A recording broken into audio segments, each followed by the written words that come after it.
Assalamualaikum warahmatullahi wabarakatuh. Perkenalkan, nama saya Jody Pranata. Saya program studi pendidikan bahasa dan sastra Indonesia semester 6 NPM 2020-403024. Baik, di sini saya izin mengumpulkan tugas mata kuliah kajian pembelajaran bahasa dan sastra Indonesia terkait tentang bagaimana cara seorang guru mengajar dari 3 tahapan, yaitu pemuka, inti, dan penutup. Yang pertama, sebelum seorang guru mengajar, alangkah baiknya guru mempersiapkan beberapa media, alat, dan hal-hal yang perlu dipersiapkan untuk proses mengajar. Salah satunya adalah seperti bahan ajar dan RPP. Setelah itu, guru mempersiapkan siswa untuk masuk kelas dan memimpin doa. Baiklah, sebelum kita mulai pembelajaran anak-anak, pada pagi hari ini alangkah baiknya kita berdoa terlebih dahulu agar ilmu yang kita dapat mulai terserap dengan baik. Setelah itu, seorang guru melakukan absensi kepada seorang peserta didik. Sebelum kita mulai pembelajaran di pagi hari ini, kita akan memulai absensi terlebih dahulu. Baik, untuk yang tidak hadir pada hari ini, siapa saja kita panggil namanya Andi, Ani, seterusnya. Kemudian guru menyampaikan motivasi terhadap hasil pembelajaran yang akan diperoleh siswa. Baiklah anak-anak, pada minggu lalu telah kita bahas terkait tentang memahami tes deskripsi. Maka pada hari ini kita akan memahami struktur dan kaidah kebahasaan dari tes deskripsi. Apa sih yang akan kita peroleh dari pembahasan tes deskripsi ini? Baik, yang dapat kita peroleh adalah bahwa kita dapat mendeskripsikan baik itu objek, lingkungan, orang secara detail untuk mengetahui bagaimana ciri-ciri atau karakteristik dari hal yang kita akan deskripsikan. Itu tujuannya pada hari ini. Kemudian setelah itu, apa yang kita akan pelajari setelah kita memahami tes deskripsi itu? Kita dapat memahami bagaimana kaidah kebahasan dan struktur yang tepat di dalam menyampaikan tes deskripsi. Dan di materi ini kita akan banyak bahas bagaimana cara kita untuk langkah-langkah membuat tes deskripsi secara benar. Akan tapi, untuk materi pada minggu ini kita akan membahas tentang struktur dan kaidah kebahasaan dari tes deskripsi. Setelah kita minggu lalu bahas tentang bagaimana memahami tes deskripsi itu sendiri. Baik, struktur dan kaidah kebahasaan tes deskripsi itu meliputi 3 struktur. Yang pertama, kaidah kebahasaan yang pertama adalah bagian identifikasi, yang kedua deskripsi bagian, dan yang ketiga simbol dan deskripsi manfaat. Kemudian setelah itu kita akan bahas pada hari ini. Oke, sebelum kita masuk lebih dalam terkait materi yang akan Bapak jelaskan pada pagi hari ini, apakah yang akan ada yang tanyakan dari siswa-siswi sekalian terkait apa yang Bapak akan sampaikan? Jika tidak ada, kita akan lanjut ke materi tentang struktur dan kaidah kebahasaan deskripsi tadi yang sempat Bapak cuplik untuk bagian teksnya. Tadi sudah kita singgung sedikit bahwa teks deskripsi itu adalah satu teks yang mendeskripsikan objek, baik tempat, orang secara detail dan lengkap. Dan di dalam tes deskripsi itu terdapat struktur dan kaidah kebahasaannya. Strukturnya meliputi yaitu 1, identifikasi, yang kedua bagian deskripsi bagian, yang ketiga adalah bagian kesimpulan atau bagian deskripsi manfaat. Setelah itu, apa saja sih kaidah kebahasan teks deskripsi ini? Yang pertama adalah menggunakan kata kerja aksi.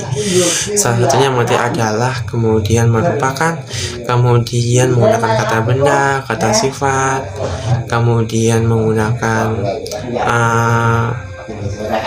kata-kata tanda baca yang sesuai dengan kaidah kebahasaan ejaan bahasa Indonesia. Itu beberapa kaidah kebahasaannya. Baik, sebelum kita masuk ke tadi kita sudah membahas. Coba kalian buka halaman tes deskripsi itu tentang apa sih kaidah kebahasaan itu. Bapak ingin kalian untuk mengamati terlebih dahulu Setelah itu kalian memahami. Kalau kalian tidak paham, tanyakan kepada Bapak ya. Baik, setelah itu apakah sudah paham? Tadi sudah Bapak jelaskan ya bahwa tes deskripsi ini adalah suatu teks yang berisikan dan strukturnya dibagi menjadi 3 itu. Nah, itu materi tentang pada pagi hari ini. Kemudian baik, kita akan melakukan pembelajaran ini untuk membuat teksnya terlebih dahulu ya. Di sini Bapak akan membagi beberapa kelompok untuk kalian berdiskusi terkait teks deskripsi yang ada di buku teks. Nah, jadi di buku teks itu di halaman 65 ada tentang bagaimana struktur dan kaidah kebahasan deskripsi. Nah, di situ ada bagian paragraf yang tidak ada struktur dan kaidah kebahasannya. Bapak minta kalian untuk mengisi struktur dan kaidah kebahasan dari teks deskripsi itu. Setelah itu kalian lengkapi.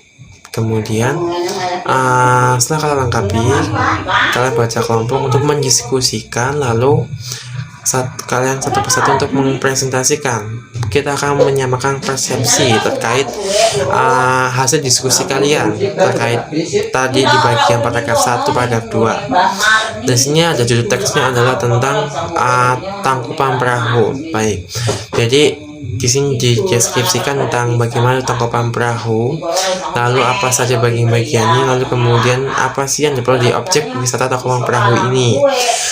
Setelah kalian selesai, kalian identifikasi strukturnya, kalian lalu identifikasi kaidah kebahasan yang tadi kan menggunakan kata kerja aksi, menggunakan kata benda, kata sifat, dan menggunakan ejaan yang disempurnakan oleh Bu Ebi.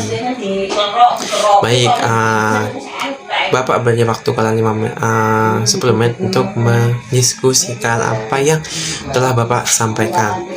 Setelah selesai, kalian maju satu persatu. Baik, silakan kerjakan tugas kalian. Baik, tadi setelah Bapak berikan tugas, kalian silakan maju persatu presentasikan. Oke, baik, ternyata dari bacaan ini dapat kita simpulkan bahwa struktur teks deskripsi tadi yang mencakup tadi yang seperti Bapak sampaikan ya, bahwa ada deskripsi, ada identifikasi, kemudian deskripsi bagian, dan deskripsi mapa atau simpulan.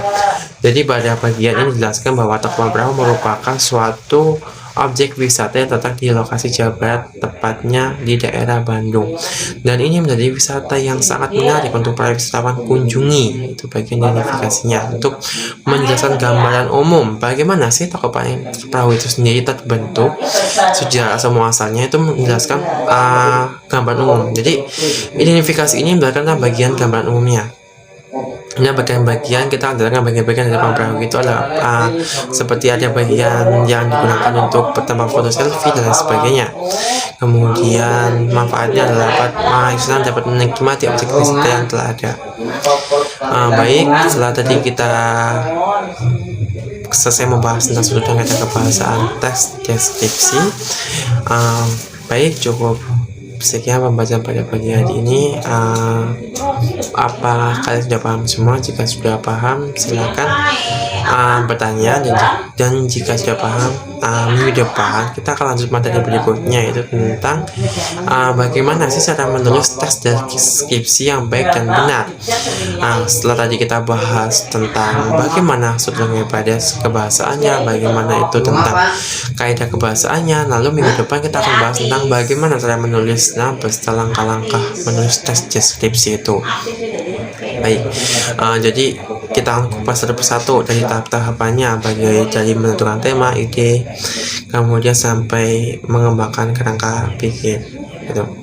Baik, untuk pembacaan pada hari ini kalian dapat bertanya. Pembacaan pada hari ini telah selesai. Bapak akhiri. Wassalamualaikum warahmatullahi wabarakatuh. Sampai jumpa minggu depan. Demikianlah video pembelajaran terkait tentang proses mengajar tentang teks deskripsi bahasa Indonesia. Atas lebih dan kurangnya saya mohon maaf. Terima kasih.